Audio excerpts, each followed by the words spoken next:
Hello guys, this is fish fairy signing in. Jai Mahakal. कैसे हैं आप लोग? वेल आज का वीडियो बनाने का मोटिव ये है कि एक तालाब से दूसरे तालाब में जब आप मछली को ट्रांसफ़र करते हो, जिसे हम मछली पलटन भी कहते हैं, तो उसमें क्या करना चाहिए, किस तरीके के प्रिकॉशंस आपको लेना है, क्या क्या चीज़ें करनी है, आगे मैं आपको ढेर सारी इन्फॉर्मेशन बनाऊँगी। मेरे साथ आखिरी तक ज़रूर बनी रहिएगा। खैर, वैसे तो मैंने अपने पॉन्ड के बिल्कुल ही बाजू में एक पॉन्ड ऑलरेडी तैयार रखा था, तो उसमें हम लोग जो है पॉन्ड लाइनर डाल रहे हैं। लाइनर डालने के बाद हमारा पानी भरना शुरू हो चुका है। यहाँ पर एक बहुत इम्पॉर्टेंट फैक्टर है कि जब आपकी ऑलरेडी ग्रोथ हुई जो फिशेस होती है, जब आप उसको ट्रांसफ़र करते हो ना, तो इस बात का हमेशा याद रखें कि उनका वो पुराने तालाब में जो उनका पानी था, आपको उसमें से मिनिमम 30 to 40% जो है वही सेम पानी आपको आपके नए तालाब में डालना है। उसके बाद ही आपको जो है फ्रेश वाटर भरना है, क्योंकि जनरली जब पुराने पानी में ही आपकी फ़िश जाती है तो वो स्ट्रेस फ्री रहती है और जो मोर्टेलिटी है वो बहुत कम होती है। एक बात और है कि आपका नया पॉन्ड जैसे ही तैयार हो, आपको हमेशा याद रखना है कि फ़िश छोड़ने के पहले आपको जो ऑक्सीजन है, जो आपका एरेटर है, वो आपको चालू रखना है। पानी के अंदर जाने के पहले आपके पानी में ऑक्सीजन रहना बहुत ज़रूरी है। सो गाइज़, और साथ ही साथ आपको जो एक्सपीरियंस इंसान है, जैसे कि मेरे संजय भैया हैं, वो आ चुके हैं। उन्हीं के सुपरविज़न में जो है मैं आज की पूरी प्रोसेस करने वाली हूँ। तो चलिए आगे देखते हैं। जब भी आप एक तालाब से दूसरे तालाब में ट्रांसफ़र करें तो हमेशा TPAH, यस TPAH, इसको आपको हमेशा ध्यान रखना है। T माने टेम्परेचर, P माने pH, A माने अमोनिया और H माने हार्डनेस। ये चारों चीज़ें आपको बिना चेक किए गाइस आपको बिल्कुल ही आपकी फ़िशेस को चेंज नहीं करना है। यस, पुराने तालाब का भी आपको चेक करना है और नए तालाब का भी आपको चेक करना है।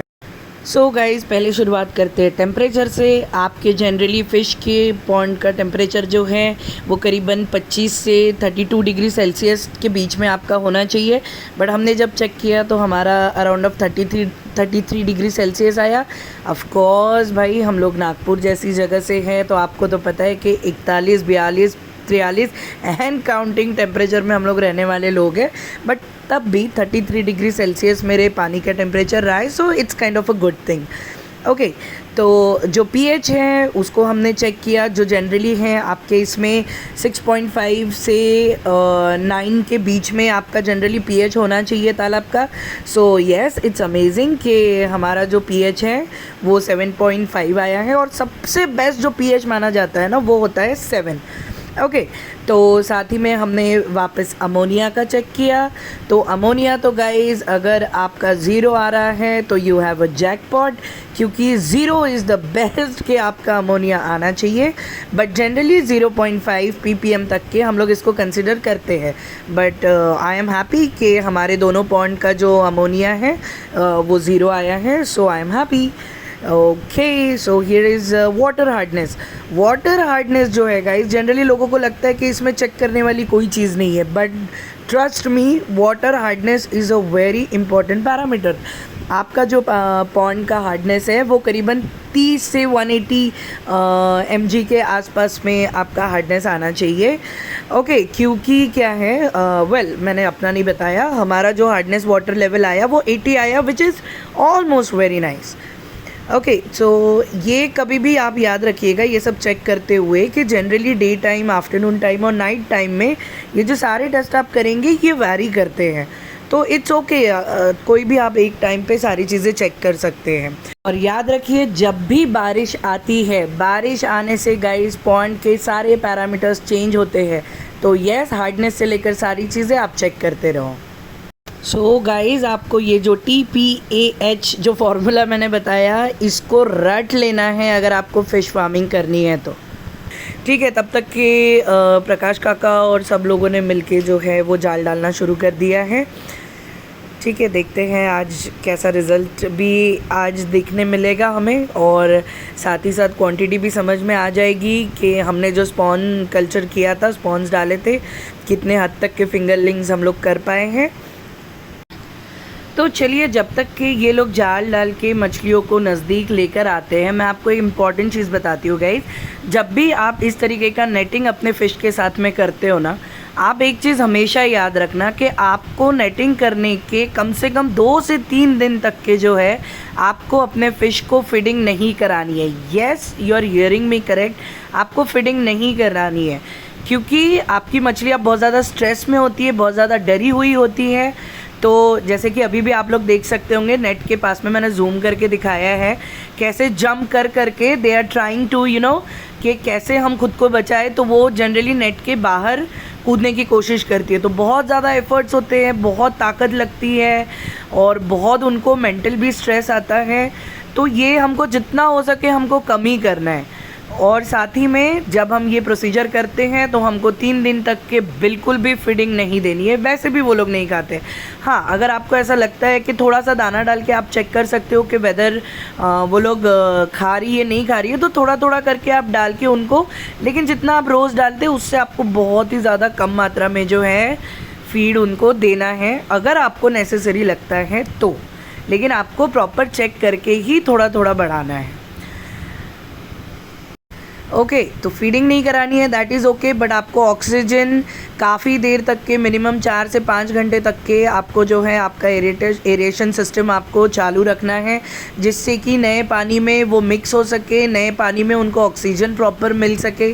सो गाइज़, काफ़ी हद तक के तो हमारी जो फिशेस है वो जाल कंप्लीट हो गया। अब धीरे धीरे करके ये लोग जो है उसको एक हम लोग बकेट में ट्रांसफ़र करेंगे, और डेफिनेटली इसको तालाब में छोड़ने के पहले हम हमेशा की तरह वेट भी लेंगे इनका, और साथ ही साथ हम लोग कुछ काउंट करके भी फिशेस डालेंगे, जिससे कि मुझे अब एग्जैक्टली पता हो कि मेरे स्पॉन्ज में से कितने फिंगरलिंग्स बचे हैं और कितने मैंने नए तालाब में डाले हैं।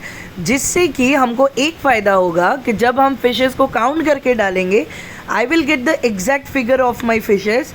उस हिसाब से जो है हम लोग जो फीडिंग का इनका चार्ट है वो बनाएंगे, और इस हिसाब से हम फीड बनाएंगे। आप लोग देख सकते हो गाइज, आई मस्ट से कि येस, जो फ़िश का जो कल्चर था, जो स्पॉन से लेकर फिंगरलिंग तक का जो कल्चर हमने किया था, फ़िश फेरी आपको डेफिनेटली बोल सकती है कि येस, हमने इसको सक्सेसफुली किया है। You can see the growth exactly. सारी फिशेस आपको ऑलमोस्ट एक ही साइज़ की दिख रही होंगी, और काफ़ी ज़्यादा क्वांटिटी में मैंने कोशिश की है इनको ज़्यादा से ज़्यादा अच्छा ट्रीट करके सेव करने की। तो येस, रिज़ल्ट बहुत बेहतरीन है। बाकी मैं आगे इनको डेफिनेटली बताऊंगी, जब भी आगे की प्रोसीजर रहेगी, कैसे मैंने सेल आउट किया, क्या प्राइजेस में दिए, that we will cover it into next part. But अभी आप लोग इसका एग्जैक्ट साइज़ देख सकते हो guys, they are so beautiful.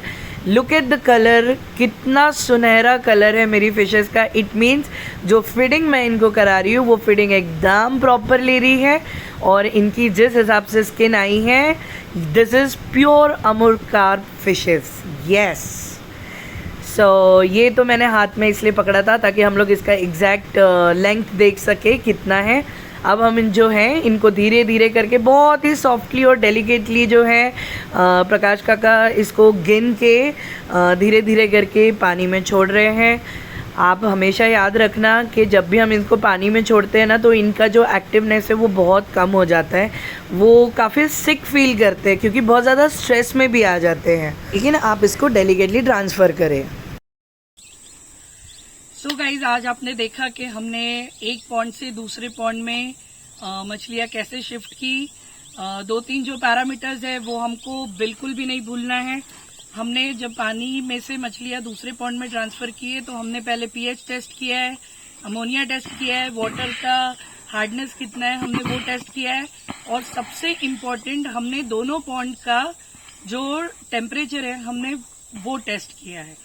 तो ये सारा टेस्ट करने के बाद में आप अच्छे से इसको ध्यान रखें कि कितना उसका कितने से कितने के बीच में का उसका लेवल होना चाहिए, और उसके बाद ही जब आपको सारे पैरामीटर्स ओके दिखे, उसके बाद ही आपको मछली जो है वो बहुत धीरे से और सॉफ्टली आपको पानी के अंदर में छोड़ना है।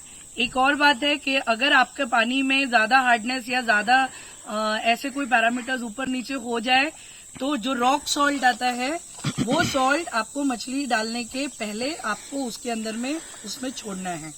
तो ये रही इम्पोर्टेंट बातें। आई होप कि जितना इम्पोर्टेंट नॉलेज है वो आपको इन वीडियोस में से मिल चुका होगा।